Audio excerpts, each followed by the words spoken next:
Okay, so it says the essence of swearing is an attempt by an individual to authenticate his claim by saying that just as the existence of Hashem is true, so too are his words. If, heaven forbid, it becomes clear that his oath was taken falsely, he has gone far beyond the line and has exploited Hashem's name to execute a despicable plot. Furthermore, by virtue of his false oath, a person casts aspersion upon the existence and enmity of Hashem. And there is no more profound desecration or Hilal Hashem than this. The Gemara in Yuma 86a brings examples of Hilal Hashem. Okay, let's just do one of them here. What qualifies as a Hilal Hashem? Rav said, for someone like me, if I buy meat from a butcher and I do not pay him right away, when Abaye would buy meat from two partners, he would pay each one, and afterwards he would bring them together and settle the account.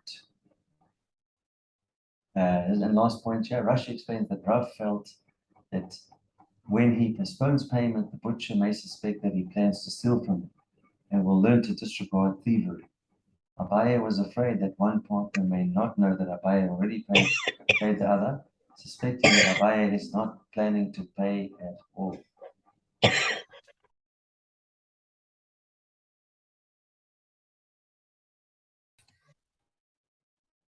All right, so as you remember, the case in the 88th daf was the mother of Rav Shmuel bar Abba of Hagronia was married to her second husband, Rav Abba, and she, before she got married, she wrote over her property to Rav Shmuel bar Abba, her son.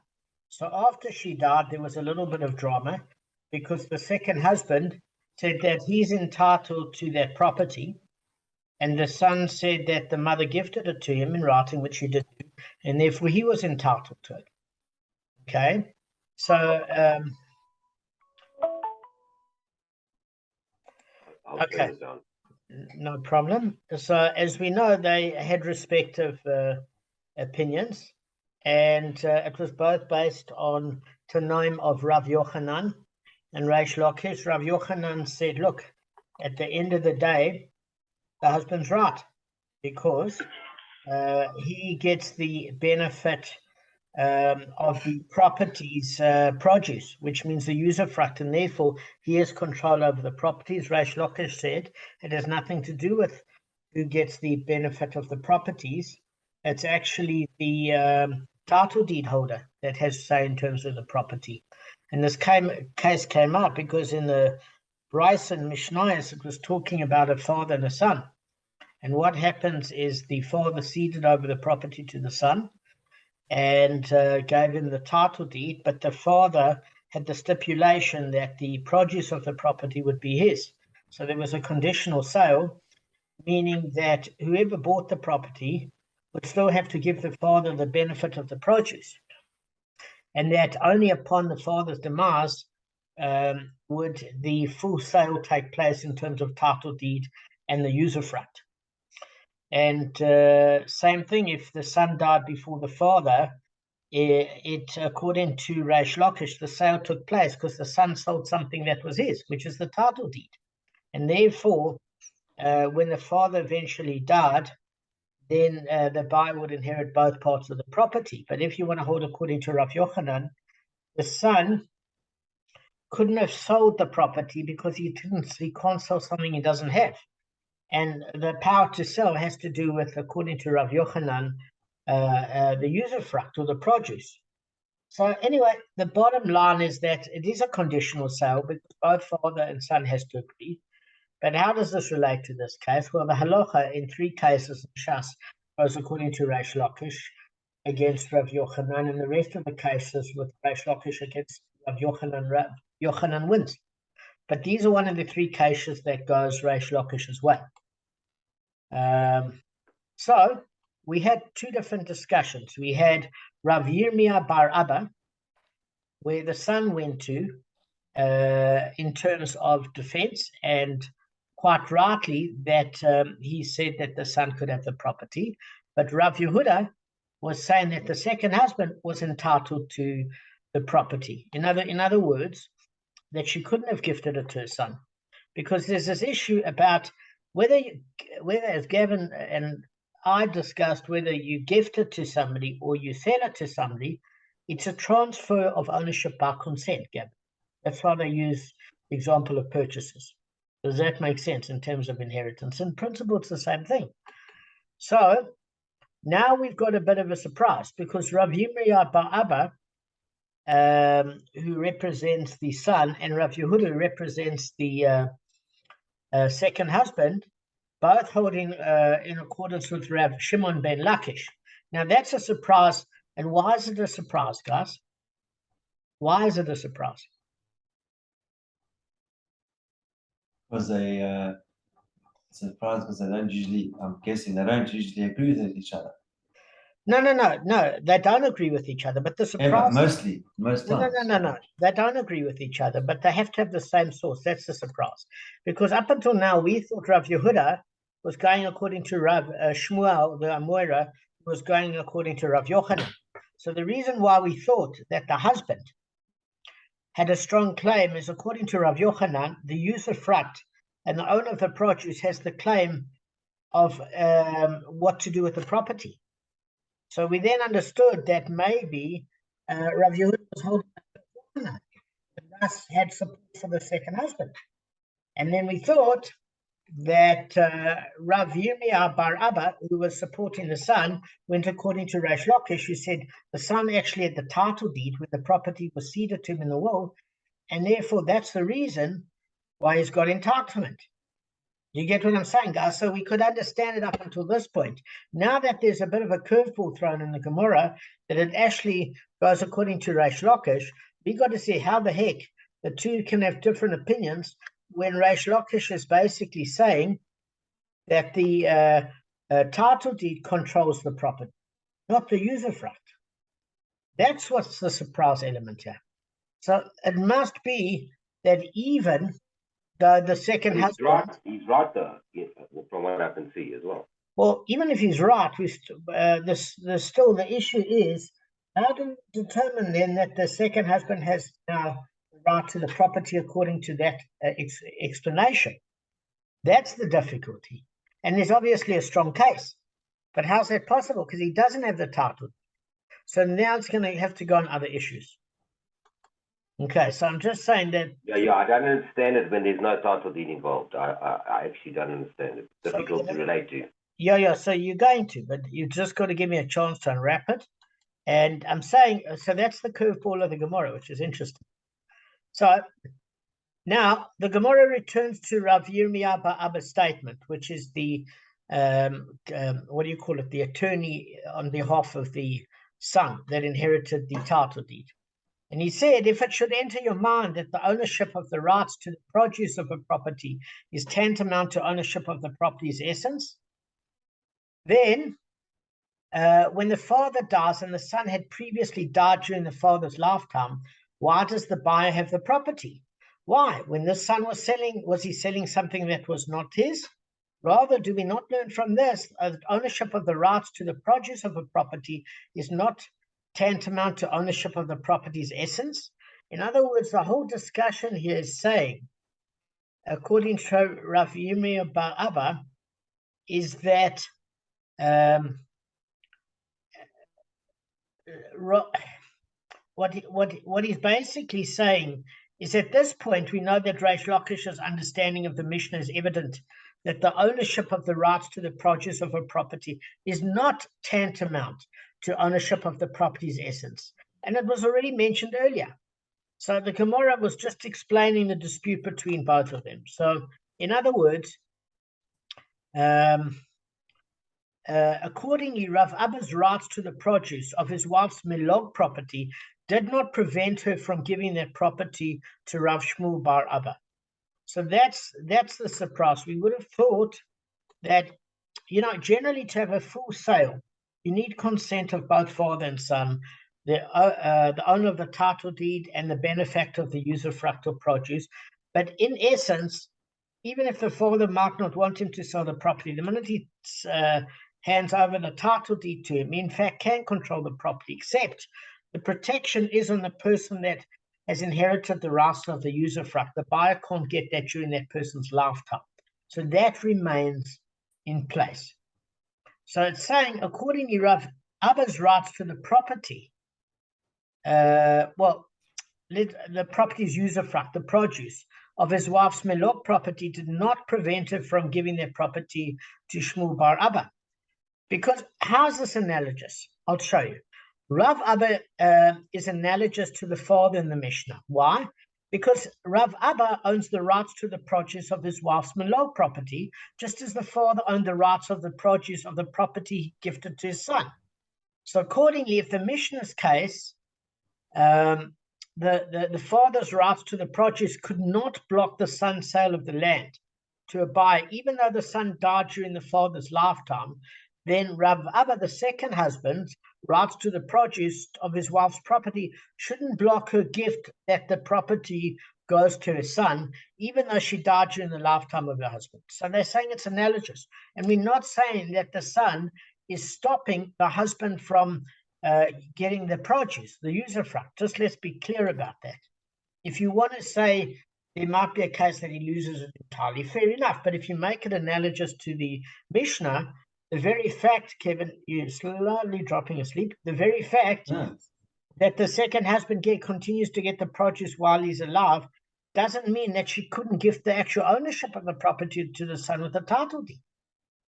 Do you get what I'm saying? So it's a pretty, so you would think that the case has quite a lot in common. So they say, look, the cases match. And then they took that argument to Rav Yehuda, who basically was on the side of the second husband. And he dismissed it, and he said to him, look, so says Shmuel ben Moira, this case of a wife giving away her property is not analogous to our Mishnah. So we want to know why. Because so far it sounds like a pretty good analogy, which is why the defense of the son brought this as an example. Because they brought forward Rav Yosef, who said the comparison would be understandable had the Mishnah taught the reverse. What do you mean taught the reverse? If one writes over his possessions to his father for him to acquire after the son's death. So now we're saying, hang on a second, there could be a case the opposite way around, and that's more analogous to this case.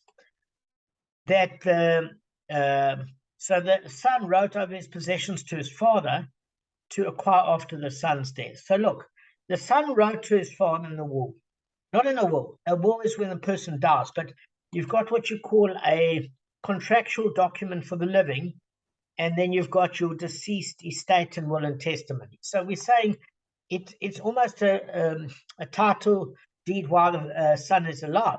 So the son writes to his father, acquiring the property from today and after death, in which case the son retained for himself the rights to the property's produce, the usufruct, but not the essence of the property.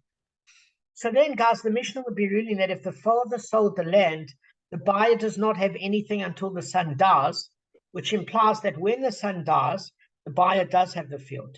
So that case, Reish Lakish would then be commenting that it's true, even if the father dies during the lifetime of the son, either way, it's not going to change. So then, and I'm going to show you why it's a much better case now, because there would be grounds to infer from the Mishnah that the ownership of the rights to the produce of the property is not tantamount to ownership of the property's essence. So in other words, we could rightfully deduce from the fact that the sale by the father is valid, even if he dies during the son's lifetime. Okay, that the son's remaining right to the produce are not tantamount to ownership of the essence of the property. So we're saying either way, it doesn't matter, that the produce doesn't control things. But now the Mishnah has taught something else. If one writes over his possessions to his son, etc. So we're saying, okay, so if we go the other way around, the reason the sale is valid is that the son is in any case fit to inherit the father. So we're saying, look, the cases are not analogous. You've got to know that the natural order of things is that the son will inherit the father because it's natural for the father to die first. So you can't compare. So in other words, it's saying, look, let's perhaps say that the halacha is not so clear-cut and it goes according to Reish Lakish when there's certain circumstances that happen. In other words, perhaps ordinarily ownership of the produce is tantamount to ownership of the essence of the property. They're saying, let's just say you say that. However, in the case where the father's ownership of the produce doesn't block the son's sale for the following reason. In other words, even if you want to go according to Rav Yochanan and say it's in the essence of the usufruct, the produce, and that's going with the, it's not going to make any difference. Why? Because the father's ownership of the produce doesn't block the son's sale for a separate reason. The son was going to inherit the land upon the father's death. So it was actually unnecessary for the father to have granted the son rights to the land to take effect only upon the father's demise, saying it's obvious. So therefore, we assume that when the father intended to give his son the right to sell the land, even during the father's lifetime, in other words, that even the son still received only the essence of the land, but the father still retained the right of the usufruct. And usually in such arrangement, the owner of the essence is not capable of selling the article because you need cooperation of both the owner of the title deed as well as the benefactor of the usufruct. You need both. Otherwise, it's what you call a conditional sale. It's possible for someone to give that same essence with a stronger acquisition so that the essence owner is empowered to effect a sale. So in other words, we're saying that this was a very special sort of intent that the father had. It's got less power when it's an automatic inheritance, okay, in terms of the father being the benefactor of the produce and the son having the title deed, because eventually he would get it. But here we're saying is that the fact that the father took the trouble to write it, that while the father was still alive and not through inheritance, he was giving his son ownership. That even if you want to hold according to Rav Yochanan, and maybe the son died during the lifetime of the father, never having to receive any of the use of the property, the sale is actually still valid. But it's not analogous to the case of a married woman who sells or gives away her melog property, because, like, for example, the Bava Kamma said, when there's no reason to say that her ownership of the essence entitles her to any special rights of sale. So, guys, do you know what I'm saying here, or do you want me to explain it in a bit of a more simple way? Be honest if you don't if you're not following the latest part of it. I think it's when you spoke about the melog property, I think this is what may, because it works slightly differently. It changes the narrative, so to speak. So we're saying that the case isn't analogous for a couple of reasons. The first thing is, even if a person wants to go according to Rav Yochanan, even though you can't, because the halacha is according to Reish Lakish, who says that the owner of the usufruct has more power. In this case, you want to say that maybe the husband, the second husband would be correct. Even that aside, it's different, because even though the father has the power to make a conditional sale, in other words, to still get the benefit of the produce, which in fact at the very least would say that the second husband still gets benefit of the produce, even if it was gifted to the son. The thing of it here is the mother Shmu Ba'aba doesn't have any special rights. She did inherit the property, but what happens is when you get married, that melog property is property that you bring in the marriage, but it's not part of the ketubah. It's not really part of the ketubah. And she inherited that property. So her husband didn't give her any special rights while he was alive. So if he gave her special rights while he was alive and says, from this day while I'm alive, you get the property, and if anything happens, it goes to our son, and she still got that particular benefit, not an inheritance from her late husband, but due to a special edict while he was alive. That has a lot of force and power. But it's the same. Gab, do you need to get that? No. I'll put it a lot softer. I'll put it on airplane mode. I'm just scared that later on I won't put it back on. Okay. It's on an airplane now. So what we're saying is here is it's different. If a father has to leave to the son property in an inheritance, eventually the son gets it anyway, so he can do with it what he likes.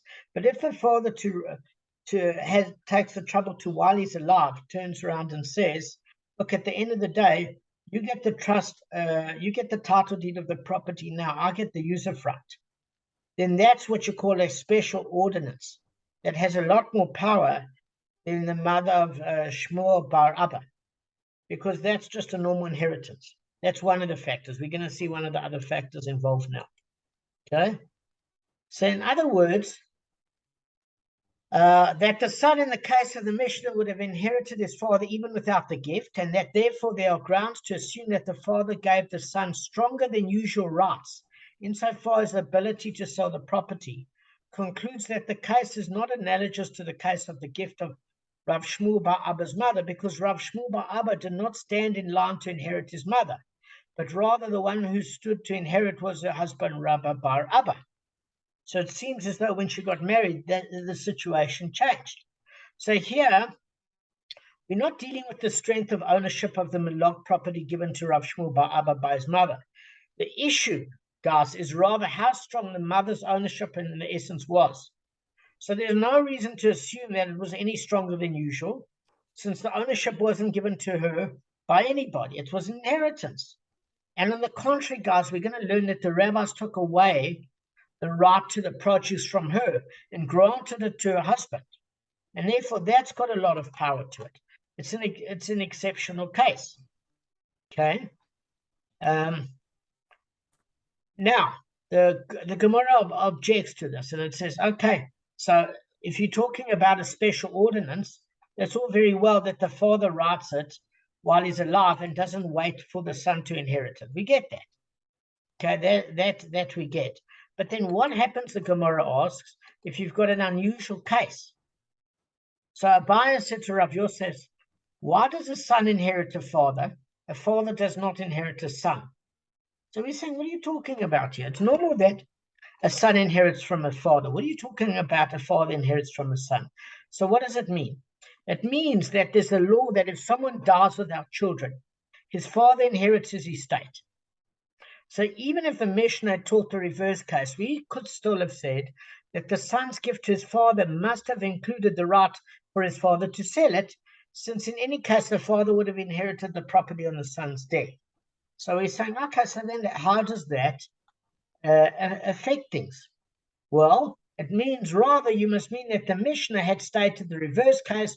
We would have said that writing away his possessions to his father, the son was keeping the possessions away from his own son, and there's therefore no indication that he wishes his father to have special rights to sell the possessions.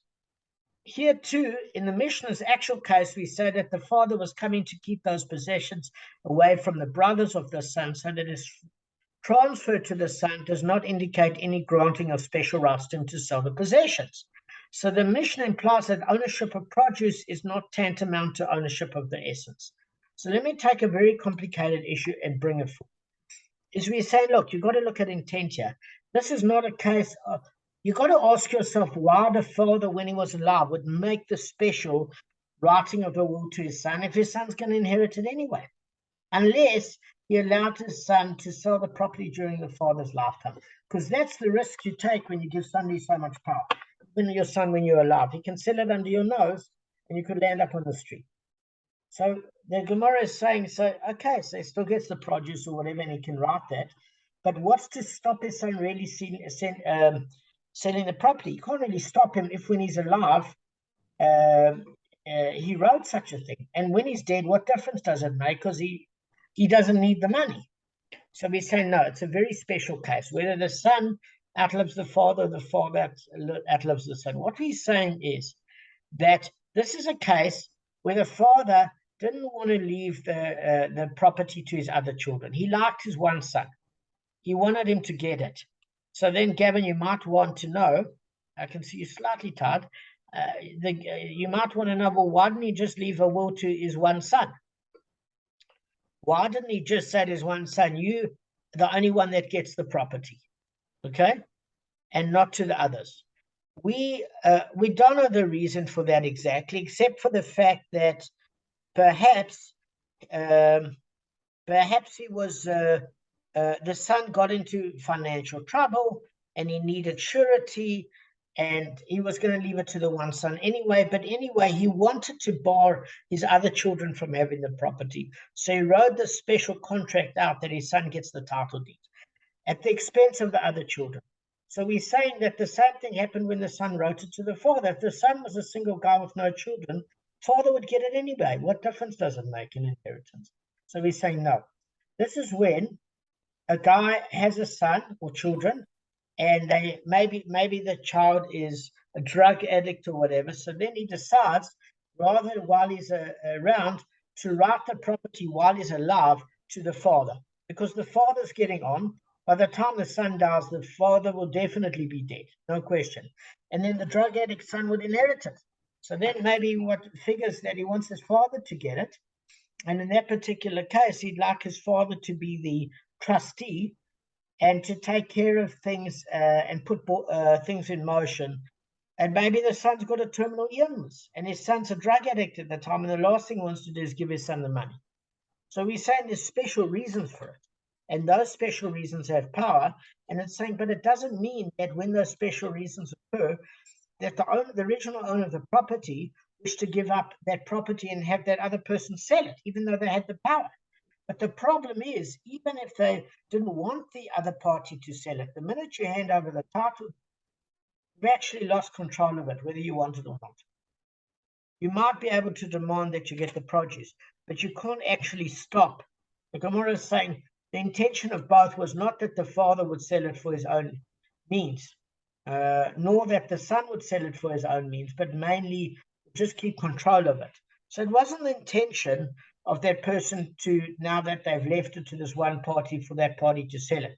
But if that party does, they actually don't have control of it, because according to Reish Lakish, the ownership of produce is not tantamount to ownership of the essence. So let me just put it to you in a simple way. So the brisa would be referring to where the son had children of his own, in which case the father would not be next in line to inherit him. We would then assume that the son had written over the property to his father, this is Rashi, guys, simply to prevent his own children from inheriting him and allow his father to receive the estate instead. If the Mishnah were then to have ruled that the father's sale of the possessions is valid, it could only have been because the son's ownership of the produce is not tantamount to ownership of the assets, so that the father was selling something that was actually his in reality. But it does make the comment, the Gemara, that said there was no indication that he wished his father to have special rights to sell the possession. So we think on the one hand, he didn't want his father to really sell it. He just wanted to prevent his own drug addict son from getting it. But on the other hand, once his father's got it, if his father sold it, his father can, because that title deed is powerful. And the other commentary by Rashi is that if you look at the other way around, the case of the Mishnah can refer to a father who had several sons. You want to say that he left it to one son, and he wrote his property away to only one of the sons in order that the son acquire exclusive rights to it. In that case, there's nothing to indicate any unusual transfer of rights to the son. If the Mishnah then ruled that the buyer to whom the son sold the property acquires it, even if the son died during the father's lifetime, it must be because the father's ownership of the produce is not tantamount to ownership of the principal, and he therefore has no power to block the sale. So what we are saying is here, the intent of the person leaving the property while that person was alive, they didn't expect that that person would now sell it. They were actually just trying to prevent other people from getting it. But they can't block the sale, because just because they own the produce, they've lost the power. That doesn't mean they've got the power.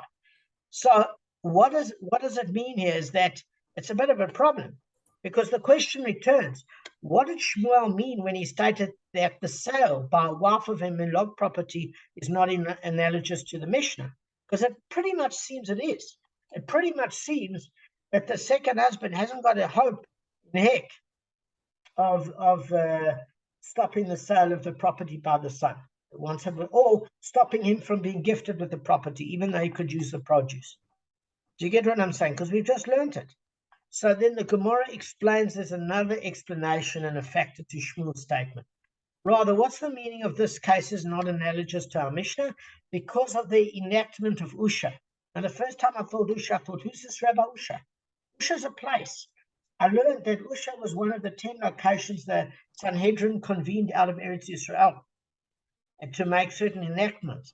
So Rav Yossi Bar Chanina said in Usha, they enacted, okay, if a woman sold Maluk property in her husband's lifetime and subsequently died, and the husband removed the property from the possessions of the purchasers, what do we mean? That the husband can remove the property from the purchasers? Is that well, let me just explain why. The enactment gives the husband stronger than usual rights based on his ownership of the produce. Rav Abba could block his wife's gift to Rashmu by Abba the son. Why?